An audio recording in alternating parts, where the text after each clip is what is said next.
Setelah memakai bajunya, dia kembali ke arah cermin. Betapa terkejutnya Nindi saat dia melihat ke arah cermin. Ada bayangan sosok putih yang berdiri di belakangnya. Nindi yang kaget langsung lari keluar, jantungnya berdegup kencang, kakinya gemetar. Nindi duduk lemas dengan napas yang tersenggal-senggal. Berulang kali Nindi mencoba untuk menenangkan diri. Mungkin gue salah lihat. Keesokan harinya, Nindi kembali masuk kerja. Apa yang dikatakan Indra tidak dipikirkan. Tapi anehnya, setiap kali ada orang yang berada di dekat Nindi, mereka selalu mengeluhkan bau yang sama. Bau bangkai. Ustadz Adi hanya bisa geleng-geleng kepala menatap tajam ke arah Nindi yang duduk di antara kedua orang tuanya. Bapak, Ibu, anak ini sepertinya diganggu oleh roh jahat. Dari sanalah semua gangguan ini muncul. Maksudnya gimana Ustadz? Jadi sebenarnya saya melihat ada sesuatu yang mengganggu Nindi dan selalu mengikuti kemanapun Nindi pergi. Apa itu Pak Ustadz? Pocong, Bu.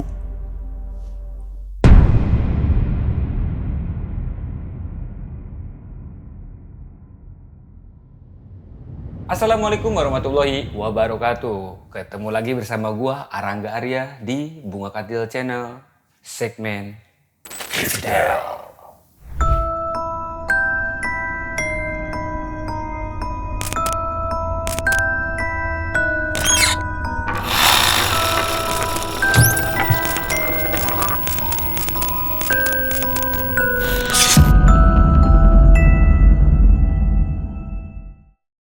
Oke, kali ini ceritanya tentang Teluh Kawin Pocong yang dialami oleh Nindi.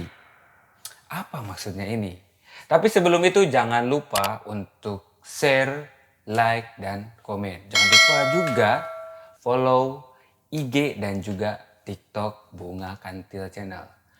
Oke guys, untuk kalian yang ingin mendengarkan cerita-cerita di Bunga Kantil Channel, tapi hanya ingin mendengarkan, nggak mau nonton videonya, kalian cukup buka Spotify, dengerin selengkapnya podcast kita, bisa di-download tuh. Dan kalian bisa pilih episode mana aja yang kalian mau dengerin. Oke, hanya di Spotify. Untuk linknya nih, gua taruh di bawah ya, di deskripsi. Sip, oke? Spotify. Gak usah lama-lama lagi, berikut ini dia ceritanya.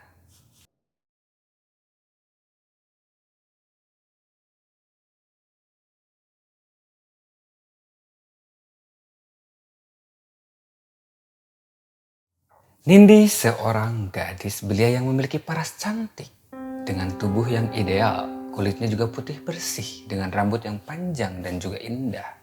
Dia memiliki pacar namanya Akbar. Mereka sama-sama kenal di tempat kerja. Nindi dan Akbar bekerja di sebuah pabrik yang tak jauh dari tempat tinggal Nindi. Hari itu, Nindi merasa sangat sedih karena pacarnya meninggal dunia. Akibatnya, dia menolak beberapa lelaki yang mulai mendekatinya. Sudah beberapa hari Nindi mengurung diri di kamarnya. Dia masih terpukul atas kematian pacarnya. Akbar meninggal akibat kecelakaan motor saat dia akan menjemput Nindi. Nindi juga masih mengingat dengan jelas bagaimana orang tua Akbar menyalahkannya saat Nindi berada di rumah Akbar. Memang dari awal Nindi dan Akbar tidak mendapatkan restu dari Bu Ratna, ibunya Akbar.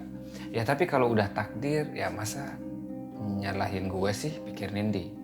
Cuman masalahnya Akbar selalu nenangin Nindi dan berhasil ngebuat dia untuk pede lagi. Sejak pacaran dengan Akbar, Nindi selalu menjadi perempuan yang ceria. Namun setelah Akbar meninggal, Nindi berubah. Semangat hidupnya hilang dan dia hanya mengurung diri di kamar seharian. Ya kalau ditanya, Nindi hanya ngejawab sekadarnya aja. Lebih banyak diam dan ngelamun.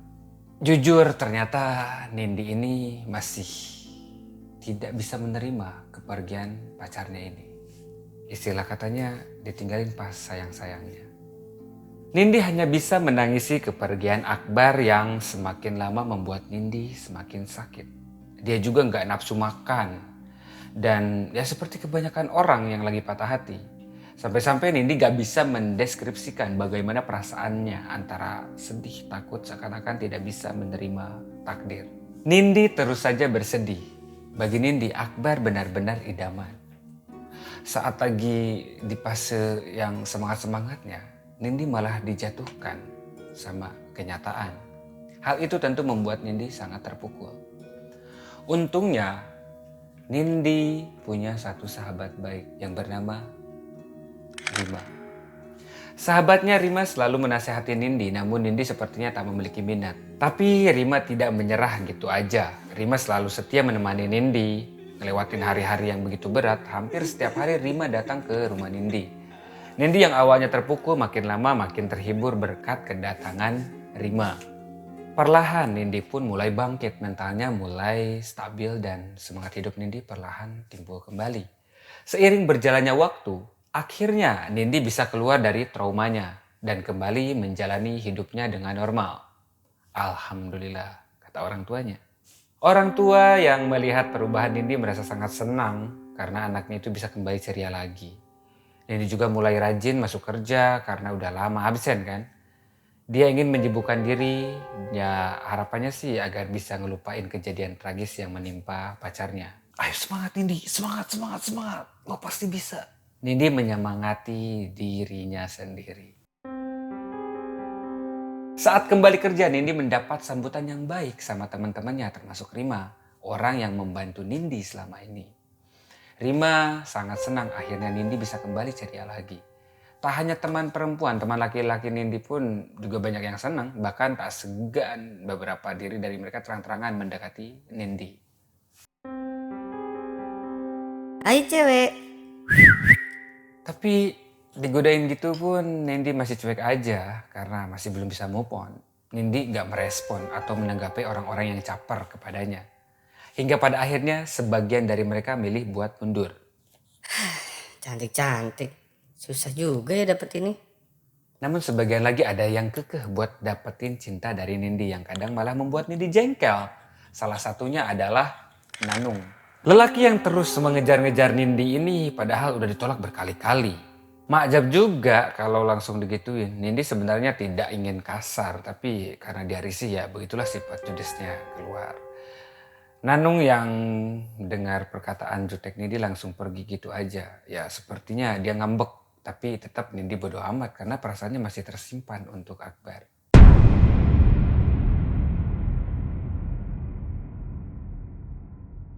Bagi kalian yang punya pengalaman horor, bisa kirim cerita kalian ke email Bunga Kantil atau DM ke IG Bunga Kantil. Oke guys, sebelum gue lanjut ceritanya, gue tuh seperti biasa lah. Haus gue.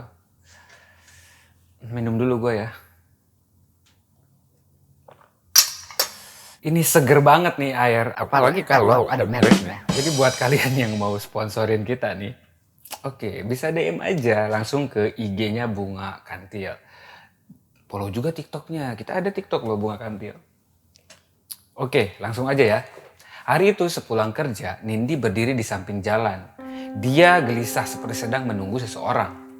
Indra yang melihat langsung menghampiri Nindi.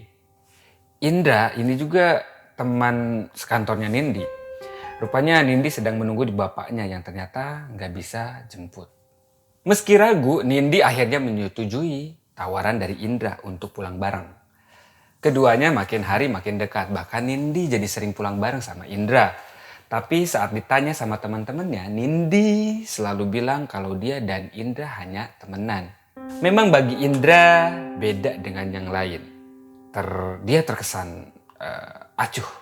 Tapi hal itu yang membuat Nindi penasaran. Nindi seakan menemukan kembali sosok Akbar dalam diri Indra yang membuat Nindi semakin terpikat. Keduanya makin dekat. Hal itu membuat Nindi tidak menyadari jika ada satu orang yang sedang cemburu ke arahnya dan menyimpan dendam. Namun kebahagiaan Nindi rupanya tak bertahan lama. Entah apa yang terjadi, Nindi ngerasa ada yang aneh dengan tubuhnya. Hal itu bermula saat rambut Nindi mulai rontok. Ya awalnya Nindi mengira itu hal yang biasa gitu loh. Tapi makin hari rontok rambutnya itu semakin menjadi-jadi gitu loh. Sampai-sampai Nindi rela memotong rambutnya jadi pendek karena rambutnya rontok terus-menerus. Tapi ternyata gak sampai situ aja. Beberapa malam terakhir Nindi mengalami mimpi yang begitu buruk. Di mimpinya, Nindi berada di tengah-tengah kuburan. Di mimpinya yang lain juga, Nindi berada di liang kubur yang gelap dan sempit. Nindi bingung, ditambah mimpi yang dialaminya terasa begitu nyata. Nindi gak menyerah, dia mencoba untuk pergi ke dokter namun di sana tidak ditemukan hal yang aneh sama sekali. Dia sehat-sehat aja. Nindi mencoba mengabaikan hal itu, tapi ternyata itu belum seberapa. Ada lagi hal yang lebih mengerikan yang harus Nindi hadapi. Hari itu dia dan Indra duduk berdua, namun dari gelagat Indra, dia sepertinya mencium hal aneh. Indra mengendus-endus Nindi, membuat Nindi risih. Nindi yang penasaran pergi ke toilet wanita. Jangan-jangan Indra nyindir dia lagi. Nindi berdiri di depan cermin karena tak menemukan ada yang aneh. Nindi melepas bajunya dan menciumnya, tapi benar-benar gak ada bau sama sekali. Setelah memakai bajunya, dia kembali ke arah cermin. Betapa terkejutnya Nindi saat dia melihat ke arah cermin. Ada bayangan sosok putih yang berdiri di belakangnya. Nindi yang kaget langsung lari keluar. Jantungnya berdegup kencang, kakinya gemetar. Nindi duduk lemas dengan napas yang tersengal-senggal. Berulang kali Nindi mencoba untuk menenangkan diri. Mungkin gue salah lihat. Keesokan harinya, Nindi kembali masuk kerja. Apa yang dikatakan Indra tidak dipikirkan. Tapi anehnya, setiap kali ada orang yang berada di dekat Nindi, mereka selalu mengeluhkan bau yang sama. Bau bangkai.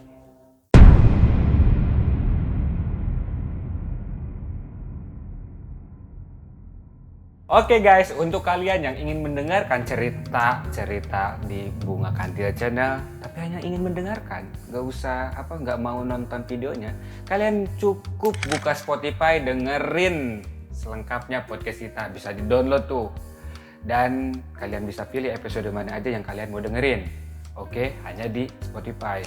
Untuk linknya nih, gua taruh di bawah ya, di deskripsi. Sip, oke? Spotify.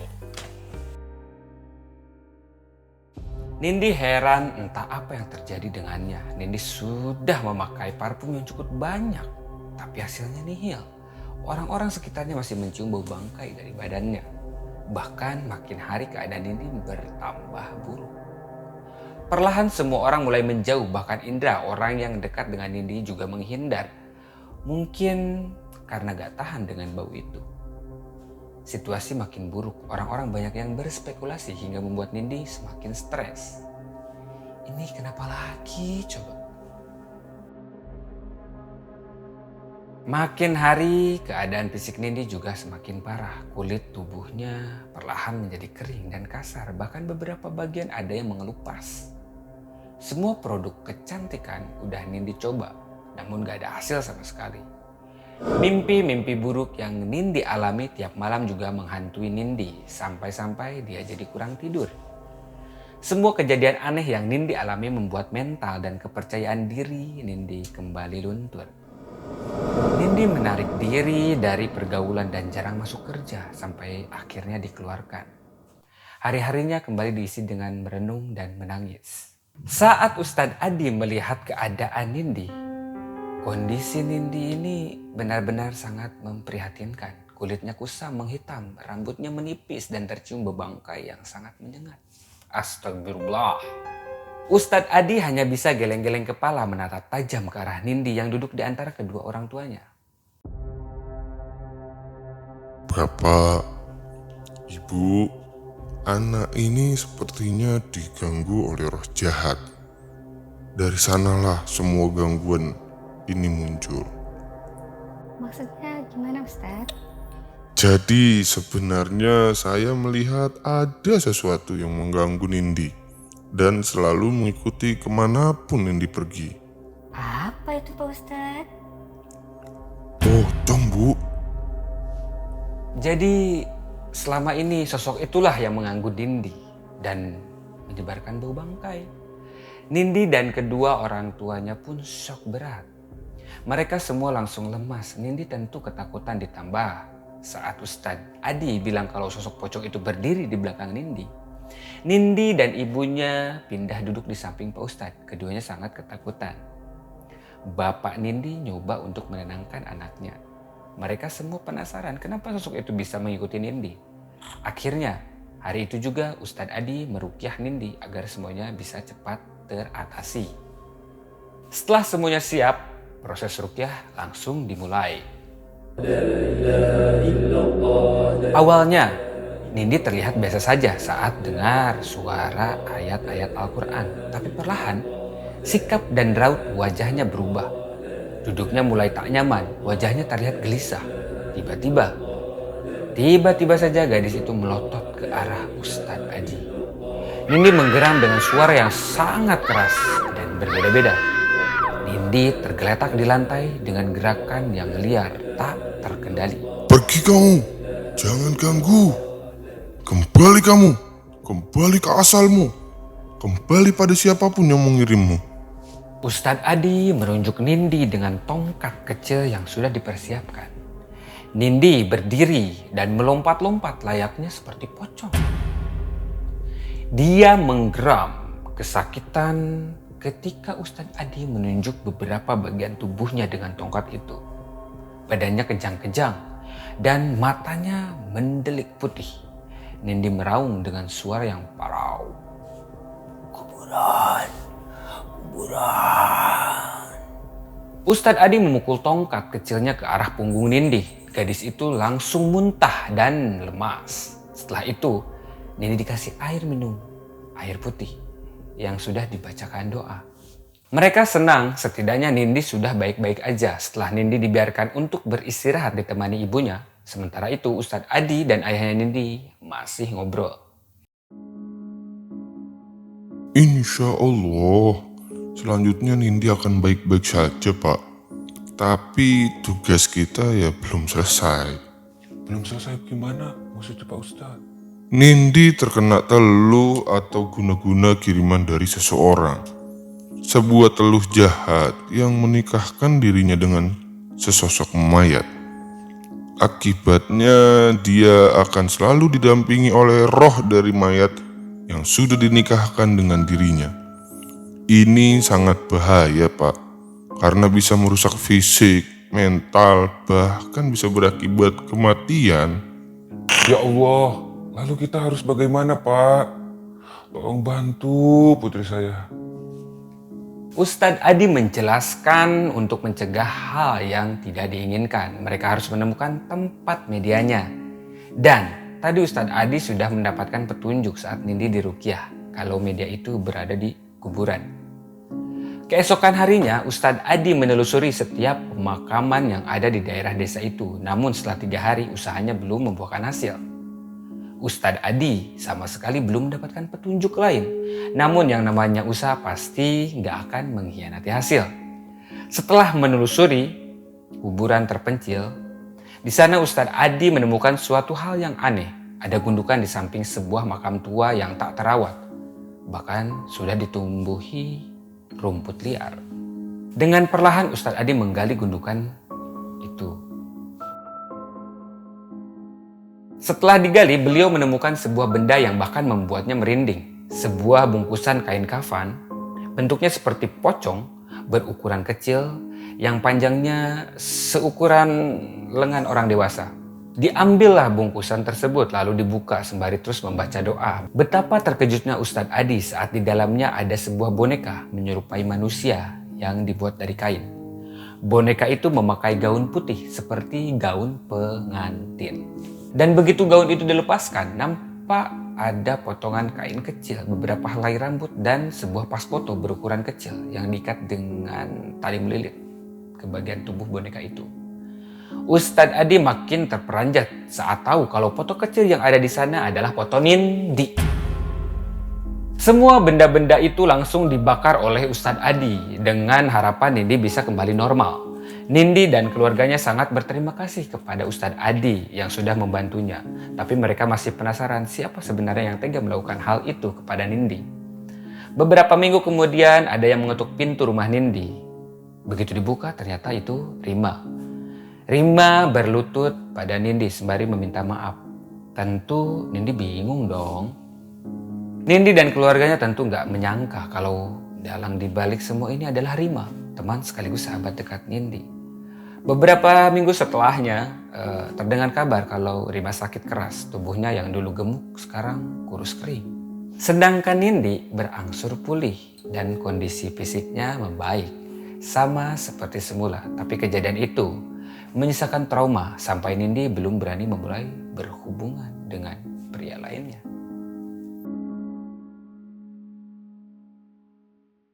Wah, gimana nih cerita ini? Gak nyangka kan kalian semua? Sahabatnya sendiri gitu loh. Ada. Oke, udah dulu ya buat cerita kali ini. Jangan lupa untuk tetap dukung kami ya. Subscribe, like, share, dan komen. Jangan lupa juga untuk follow IG dan juga TikTok kita ya. Bunga Kantil Channel. Dan jangan lupa juga buat kalian yang ingin mendengarkan langsung podcast dan juga Kripitel ini, hanya suaranya aja tanpa melihat wajah gue yang ganteng ini, kalian tinggal dengar di Spotify karena ini ada di Spotify. Oke, gua Arangga Arya pamit. Wassalamualaikum warahmatullahi wabarakatuh.